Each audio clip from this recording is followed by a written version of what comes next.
সরস্বতী পুজোর আগে যদি কুল না খেতাম তাহলে হয়তো মা সরস্বতী আমাকে আরও বিদ্যা বুদ্ধি দিত, আর হয়তো নার্স নাইয়ের থেকেই ভালো কিছু আমি হতে পারতাম।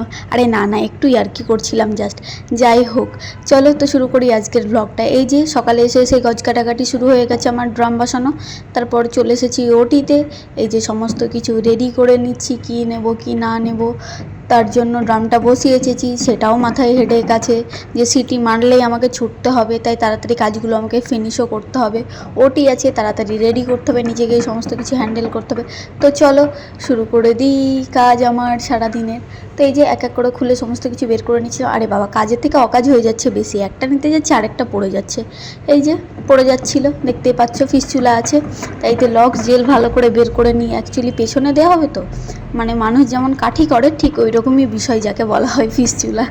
যাই হোক, তো চলে এসেছি ড্রাম রুমে এখন ড্রাম করার জন্য। তো এই যে লাইটটা সুইচ অন করে দিয়েছি, তারপর শুরু করে দেবো লে আউট করা। তো চলো আগে আগে দেখতে থাকো। এই যে সোয়েটার টোয়েটার খুলে একদম ক্যাপ লাগিয়ে নিয়েছি, তারপর শুরু করে দিয়েছি আমার ইনস্ট্রুমেন্ট দিতে, যা যা লাগবে ফিসচুলায় যা যা ইনস্ট্রুমেন্ট লাগে সমস্ত কিছু রেডি করছি। আর আমি সবসময় ওটি হওয়ার আগে ড্রামটা রেডি করে নিই, আর একবার ড্রাম করে নিই, অটোক্লেভ করে নিই, তাতে ইনফেকশন কম হয়। এটা একটা ভালো জিনিস খুব। তো যাই হোক, ওটি টোটি শেষ করে চলে এসেছি বিকেলবেলায়। আর এই যে কুল নিয়ে নিয়েছি, কথাটা বলার একটাই কারণ ছিল।